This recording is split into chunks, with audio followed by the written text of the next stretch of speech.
This is an I Am Listening original podcast. The other thing that I've learned over working inside the system for the last 8 years is no amount of checks and balances, no rule book, no code of practice can regulate away the need for an individual's sense of morality. If you don't have a sense of morality and a moral compass, you will corrupt anything in politics. And I think as a society, we've moved away from this need to have a sense of moral judgment. And I think that's a real shame. Welcome to the Kent Politics Podcast, your go-to source for insightful discussions on local and national political matters. Join us as we take a deep dive into local government across the county. Find out what the key decision makers have to say, what your money is being spent on, and how the party's policies could affect how we live. Plus, don't miss our regular feature, Westminster Watch, where we dissect the latest developments and decisions shaping the political landscape in the heart of the UK's capital. Engage with us as we delve into the issues that matter to you and explore the dynamic world of politics from a Kent perspective. Welcome to the Kent Politics Podcast. In the week, there was a backlash over a council's plans to fine people over foul language, and residents told of their 16-year sewage hell. I'm Senior News Editor Nikki White, standing in for regular host Simon Finlay, and I'm joined by Dan Essen, who covers borough and district councils in Kent. Hello. And Robert Boddy, who looks after Medway Council. Hello. Our special guest today is Medway councillor and Tory party insider Robbie Lammas. So, Dan, what have you been looking at this week? So, alongside our fellow political reporter, Ollie Leader, I've actually been covering the latest in a very long-running saga in Thanet, where the council's been trying to impose regulation and possibly even fines on residents for using foul language in public and that sort of thing. How exactly have they been trying to do that? So, of course, it's through a public spaces protection order. They're these legal instruments. Most councils have them. They're essentially a way of the council criminalising things which wouldn't otherwise be illegal in specific areas, like, for example, abusive language, in an attempt to crack down on antisocial behaviour. In this case, their plan PSBO bans many things, but one of which is what they say is foul or abusive language which degrades or humiliates others. They already tried to implement an order to a similar effect last year, but after a legal threat from the Free Speech Union, the council dropped the plans. But this time around, they say they're sure the rules are legally airtight, there's adequate protections for free speech and so on, and they're planning to push ahead with it. So now they're set to actually fight a legal battle? It seems so. Lord Toby Young of Acton, the Conservative Lord and founder of the Free Speech Union, was in Margate the other day telling us that his organisation is going to take the council to court over it and that they're pretty certain of winning. They say it represents a clear infringement on the right to free speech and could be arbitrarily enforced by council officers and police, and even rolled around some ad boards around the town, personally mocking the council leader Rick Everett to make the point. Councillor Everett didn't want to speak for the article, but he did put a video on Facebook responding to Toby Young, so clearly it's taking up at least some space in his mind. Yeah. Thanks, Dan. Robert, what's been going on in Medway? This week I spoke with some residents in Kingsware Gardens in Strood, where they say their management company Orbit isn't making necessary repairs, which have been causing sewage problems for the last 16 years. And they believe the system for reporting problems is deliberately frustrating. The problems have been going on for 16 years? Yes. Basically, there are persistent problems where the ground floor toilets clog, and attempts to unblock them result in broken pipes, sewage spills, and sewage backing up through sinks in both the bathrooms and the kitchens. This is a problem which a number of residents said they had been facing, but when reported, Orbit say it's not an emergency repair job. When it is fixed, residents say it's only a matter of time before it breaks again. Recently, a more in-depth investigation was made, and it was found a pipe which connects all the affected properties had collapsed and was likely the source of the issues, which have been going on since 2009. So what do the residents want? Well, they obviously want this fixed, but there are other associated issues with general repairs, mould and other damage, which they say are slow to be resolved, because when they report an issue, the reports get lost in the Orbit system, and so residents call up to see when things will be fixed and find they have to start all over again, going over all the details from scratch. They just want Orbit to fulfil their end of the management bargain, which residents are paying over £2,700 a year in service charges for. A spokesperson for Orbit said they had visited the properties and identified problems and were working on fixing them and would keep residents up to date on progress. OK, thanks, Rob. Is there a topic that you would like to be discussed on the Kent Politics Podcast? Perhaps you've got a question for one of our panel, or you'd like to comment on a hot topic in local or national government. Get in touch by emailing or sending a voice note to kentpoliticspodcast@thekmgroup.co.uk. Our guest this week has represented Princess Park Ward in Medway since August 2021. But as well as being at the grassroots level of the Conservative Party, he's also served as a parliamentary researcher and special advisor for a number of MPs, and eventually became the Chief of Staff for Richard Holden, chairman of the party, so has seen the British politics from both ends of the scale. Cllr Robbie Lammas, welcome. Hello, how are you? I'm good, thank you. So to sort of introduce yourself to our listeners, tell us a bit about your background. Well, my mum moved us out of London when I was about 1 year old and pretty much raised full-time in Medway. I went away for university to Royal Holloway in Egham in Surrey, but pretty much primary school, secondary school, and now back now as an adult, everything Medway-based, although spend a lot of time obviously in central London, but that's very normal for lots of people in Kent. Yeah, absolutely. I mean, obviously you're here because you're a councillor and you're very involved in politics. When did that sort of start for you? It was actually started when I was 13 years of age, when we went on holiday to Egypt, and I was surprised to learn that Tutankhamun was 13 when he became pharaoh. I remember saying to my mum, I don't understand, why is he king but I'm not king? And she said, well, you can't be king, but there is something called politics. You should take a look at it. So I actually got involved in youth politics at Medway Council. Right. And got bit by the bug. Didn't pursue it at university, funny enough, though. I was more interested in other things. Right. And then came back to it later on. I was doing a couple of jobs after university trying to find my feet. And then my local MP, Tracy Crouch, tapped me up and said, do you want to go leafleting? And I naively thought that, you know, the Conservative Party was all about dinner jackets and fancy dinners. I remember meeting her in Alsford, Tesco's, behind the bins when it was pouring with rain. And it was pretty much me and her. And we went leafleting for an hour. And she said, you're really good at this, come back tomorrow. So I did. Then I came back the next day and the next day. And in the end, she gave me an internship in Parliament, which I was not expecting. And then rest is history, as they say. Yeah. And so what was it that sort of drew you to it? She said you were very good at leafleting. What do you think you bring to it? My draw to politics is that I have a very low tolerance for injustice, and everything is controlled by politics, and I don't like to be controlled. So essentially I like to try and influence things to shape things for the better. And my central thrust of my personal philosophy, if you want to call it that, is all about aspiration and cracking on and doing well. And I think that's what separates Conservatives from the Labour Party and Socialists.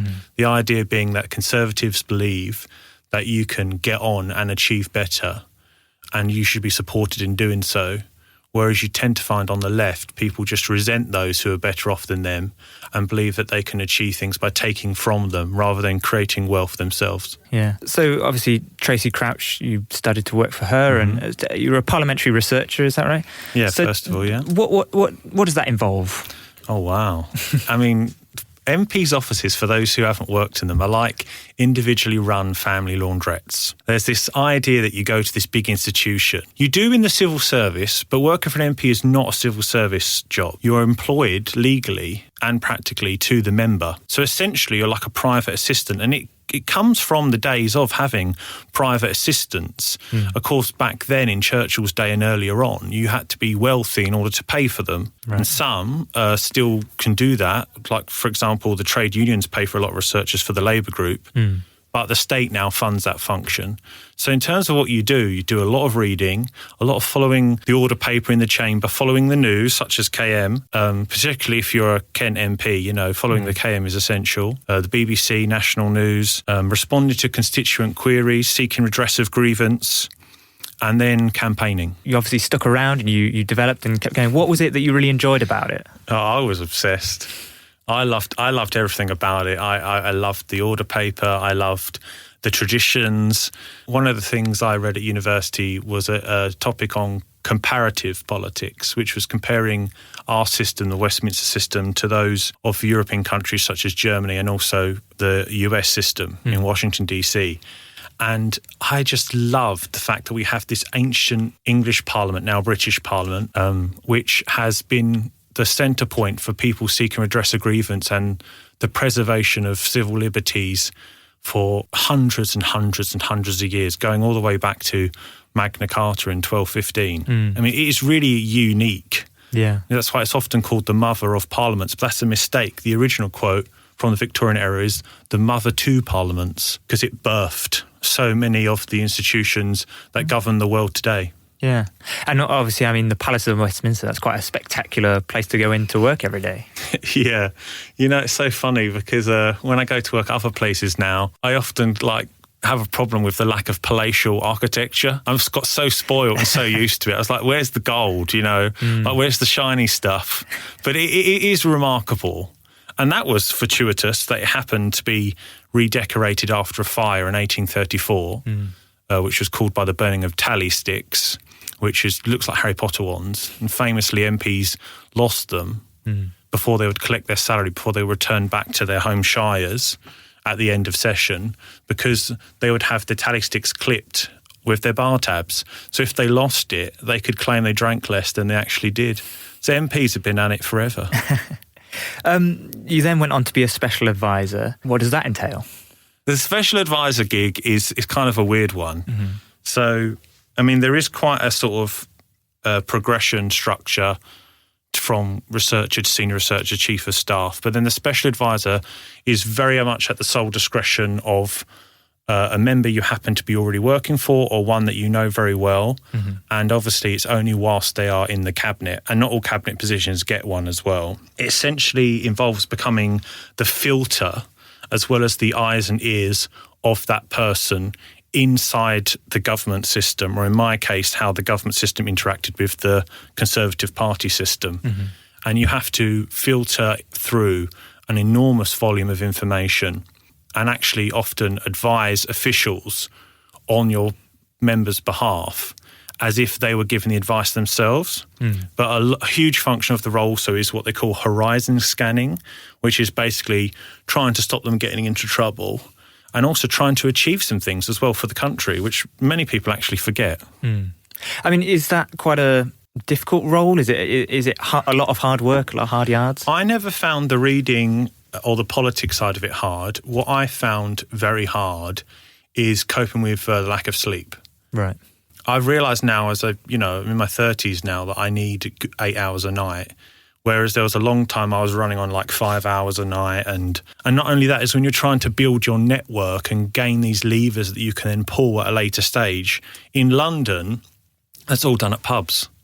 So not only are you working all day long, but then you're spending every single evening eating and drinking with all of these people. So you're never off. Right. You're always on. And that's why they become a bubble and so detached from reality, is essentially they spend all of their effort talking to people with motivated allegiances, if that makes sense, with things they want to achieve. They forget that journalists have a job. They forget that lobbyists have a job. And they end up talking to the bubble. And that's the mistake that they get into, I think. You became Chief of Staff for Richard Holden for a number of years, and he eventually became the chairman of the Conservative Party, including during the general election last year. Yeah. And you were there in the thick of it. Yeah. What was that like, that general election campaign? Very frustrating for me, because you led to believe that you have this influence and that your member does, but actually the way it transpired in reality was that very much not a lot of power.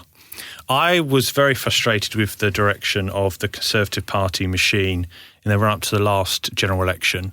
And I actually had blazing rows with the guy in charge of the campaign and told him precisely what was going to happen and why. And that they should look more to what Trump was doing in America in terms of the way he was campaigning, the tactics, the messaging he was doing, how he was talking to people's grievances and their worries and fears, for example. And I was dismissed quite a lot, and I found it a very grueling process, but I was vindicated by the result in terms of being correct in what I predicted. But that was not a unique prediction on my behalf. And also, I would much rather have won. Was it a case of... there's been discussion about why Rishi Sunak called it when he did, and if he'd have delayed, maybe it would have turned out. Do you think that there was a possible outcome where the Conservatives could have won the election? It's just because of whether it be the method of campaigning or just circumstances didn't play out the right way. Was there a path where they could have won? I'm not sure there was a pathway up to the end of the Parliament. The latest date they could have pulled the trigger would have been January this year, the absolute constitutionally latest date. I'm not sure that there was a circumstance left where the Conservatives could have won a majority, but we certainly could have performed a lot better than we did, which, of course, infamously was the worst election result in history. Yeah. You mentioned Trump and the American election. You went over and campaigned. At my own expense. At your own expense. Yeah. Why did you decide to do that? Because I see Trump as a major disruptive figure. And I understand what he's trying to achieve for his economic policies for working class Americans. And I also understand fully the impact US policy, especially economic policy, has on the rest of the world, including Britain. And I wanted some of the things he was trying to achieve for America, for the world and for the UK. So I saw it as really important to go. Plus also I was fascinated by the similarities and differences. One of the things that really attracted me to this particular campaign was that they were doing this thing called door-to-door canvassing, which obviously we do all the time in England, right? But you imagine the geographies over there so different, with the huge driveways. You know, if you're in southern states, for example, it's just too hot, or you'd have to drive to the next neighbour. It doesn't work. But in certain key swing areas, such as the Lehigh Valley in Pennsylvania, the geographies is such, it's basically like a posh English estate, the equivalent of what would be posh for us. But to them, it's just standard, but just in terms of the distances. So they were trialling this thing, and I went over there, I was like, well, I really know how to do this. I've been doing this forever. So I got to show them how we do it, and it was really quite interesting. What are sort of apart from that distance, I mean, money is a huge thing over there. They spend way more than we do on campaigns. But what are the other sort of differences about the ways that political parties over there campaign, and is there anything that we can learn? Yeah, and actually all of the political parties in the UK have learned already. One of the things that happened in America first was this switch from typical voting allegiances on party basis and identity towards issues. So up until about the late 1990s, in the UK, 80% of people never changed the way they vote. So you're playing for a very small percentage of swing voters, right? So change was more incremental. Whereas today, the latest estimates suggest that as much as 65% of the voting population have no allegiance to any party whatsoever. What they do gravitate towards is issues. And that's what Trump knew so well. He knew that if he spoke to the main issue of concern, which for them was the southern border, he could attract voters from all party colours, and he did. I mean, obviously, America generally is more further to the right than our politics here in the UK. Were there, I mean, obviously, it was, as you say, it was your decision to go over there, and you paid for it all yourself. Was there any sort of trepidation among some of your colleagues about going over there, or were they just kind of like, well, if that's what you want to do, that's what you want to do? My boss didn't want me to go because he didn't want me to leave and like do my own thing for a little bit, because he was worried about me leaving him. That was a whole episode. I don't think he ever really did give me permission in the end. But anyway, sometimes it's better in life to ask for forgiveness than permission when you really want to do something. But yeah, it was a bit choppy. But no, there's much more support for Trump in the Conservative Party and also amongst the population, especially in Kent, than lots of people would actually dare to admit. Bringing it back to our own politics now, since the election last year, Reform have obviously been grabbing a lot of headlines. They're sort of the main story. Just recently here in Kent, ex-Tory Adam Holloway defected to Reform. Do you understand why former Tory MPs or existing Tory MPs decide that Reform is the way forward? Do you understand their sort of logic of why they do that? Yeah, especially Holloway's, because essentially what he's saying is that I remain a Conservative. You know, I'm not changing, but my population that I seek to serve again is telling me that they do not sufficiently trust the Conservative Party to give you that opportunity. So the only way you're going to gain that opportunity is to rebrand yourself as Reform and try and go through with that vehicle. So it's very much a pragmatic thing. Some people see it as weak, but sometimes I see it as kind of, if you think that you're above what your people are telling you, then that's when you come up into problems. If the people are telling you something, there is some wisdom in listening to that. As to whether or not his decision will turn out to be electorally successful, is yet to be seen. However, what I will say, having campaigned fairly recently, like in the last couple of months, in his constituency for local candidate Jordan Mead, who sadly lost his seat along with many others in Gravesham, is that they are slam dunk reform at the moment, like hardcore reform, as is many parts of Medway. Yeah. So in that sense, I mean, do you think that the Tory brand is kind of spent? Is there a way back that they can regain that sort of trust? Oh, there's a way back, but it's just whether or not you can find the right leader to actually do it. Right. Is Kemi Badenoch the right leader? Well, I'm already on record of being quite critical of Kemi because, you know, I was triggered by the fact that in a local election year she didn't attend the Kent Party conference, right? Which, you know, not looking at troops in the coalface prior to their slaughter is not good in my book. However, she is trying to change some things centrally, like she's reforming the processes for the selection of party candidates, which I hope is going to be done very, very well. Crucially, and this is the thing that she's doing right now, which could change everything, is she's reviewing the party's policy as it pertains to leaving the European Court of Human Rights. That report is due to come back in time for party conference. And I hope and pray that it concludes and we adopt as our position leaving the European Court of Human Rights for various different reasons. Such as? Well, essentially, there is a fundamental problem with the legal system in the UK and asylum. You know, infamously, since Labour coming, we've had 50,000 illegal migrants cross the English Channel, which is completely and utterly ridiculous. And actually, your listeners should think of it from this way. No invading force that Britain has ever faced, whether it was Napoleon, whether it was Hitler, ever got 50,000 troops over the English Channel. This is completely unprecedented in our history.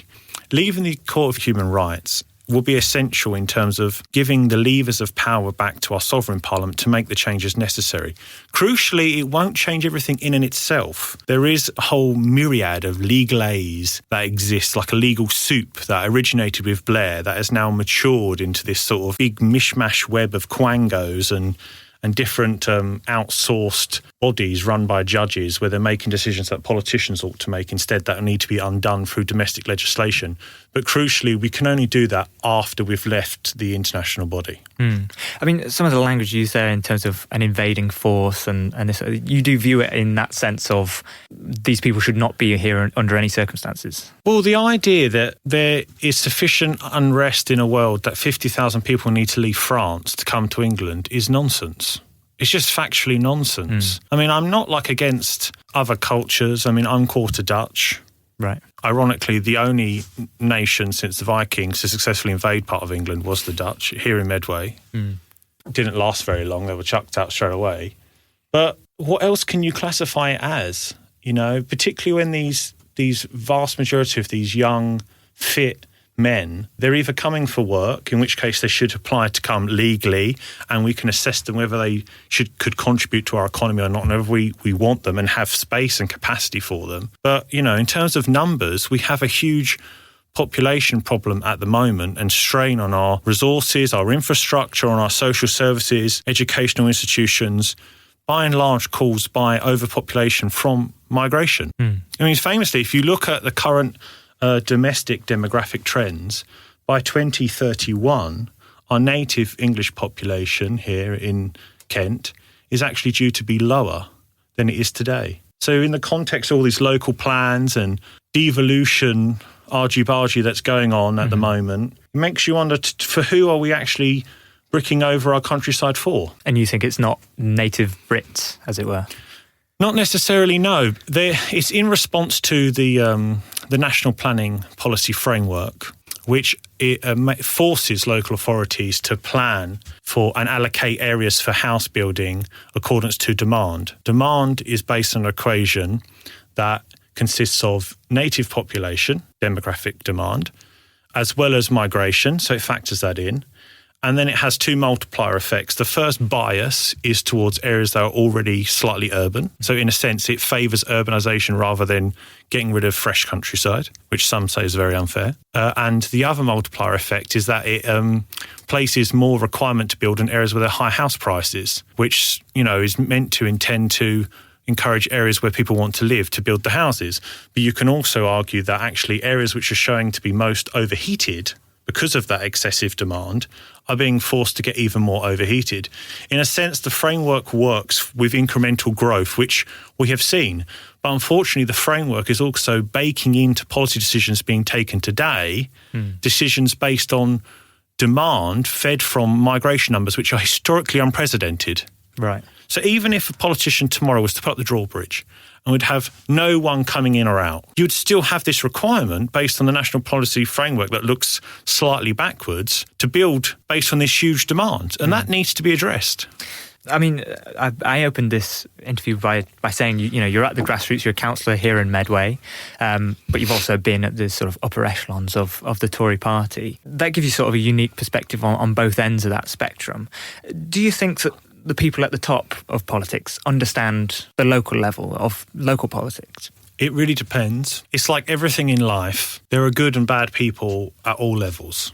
I would say there are thirds, right? In my experience, there's 1/3 of people who are obsessed with obtaining power because they want to obtain validation or status. They tend to be the people who become ministers first, but then don't do anything with the power they have and don't want to rock the boat because they want to maintain their position. Right. Then I would say there are a third of people who shouldn't even be MPs because they're just completely unqualified. But our system gives everyone equal opportunity on paper, not in practice, to actually become an MP.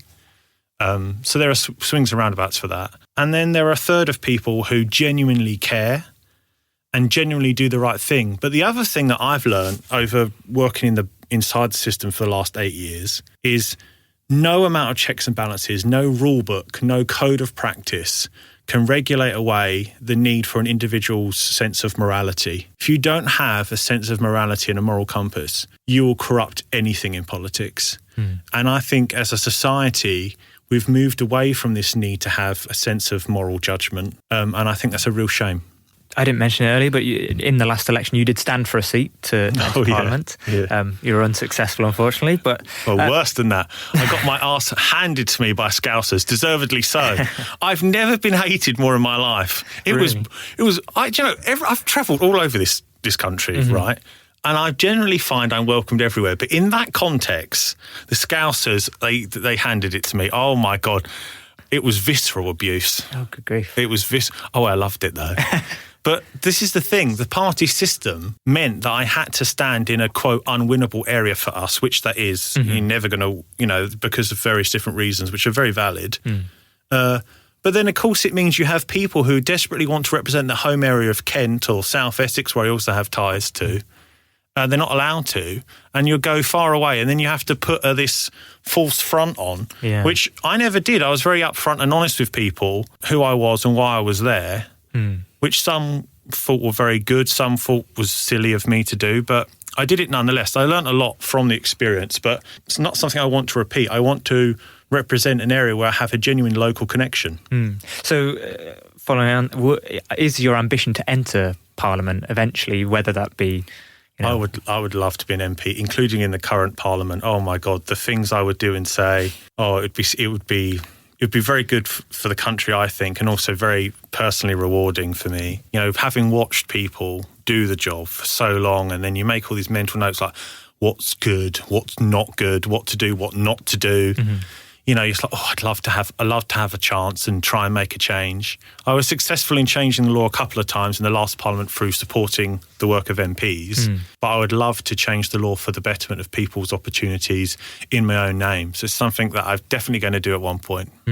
And would that be as a Conservative MP or has, like some of your fellow colleagues, does reform, call to you at any level? Well, initially I thought to myself, well, what's this? I mean, I've known Farage for many years. I actually had like a 2-hour meeting with him back in 2018 when he was in European Parliament as my local European Parliament representative for the South East. And he was very gracious with his time. And, one of the reasons why I wanted to meet him is because at the time the paper's writing him off as like a racist. So I wanted to go there and ask him all these questions and figure him out. And essentially my assessment of him was some kind of like military history nerd who just wants to have a crack at it, but generally understands people's grievances and a supremely talented communicator. I'm not decided yet on whether or not the vehicle that is currently being built with reform is the best way to do things. I would still like to think that the Conservative Party is the way. And it ties me back to something you said earlier about, is the brand dead? So the current guise of the brand, which essentially is pretend nothing is a problem, blame Labour for everything, don't take any ownership, don't even tell people what conservatism even means, do nothing. That is dead and good riddance to it.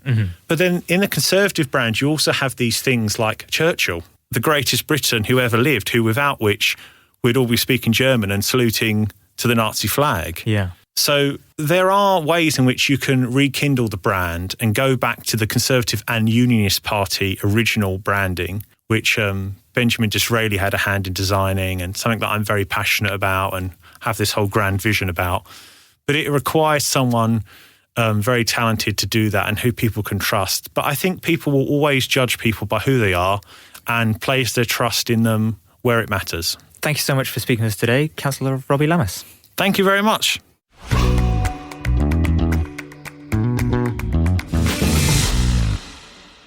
It's been announced by the Home Office that more live facial recognition vans are to be rolled out across 7 police forces in England in a bid to track down suspects of crimes such as sexual offences, violent assaults and murders.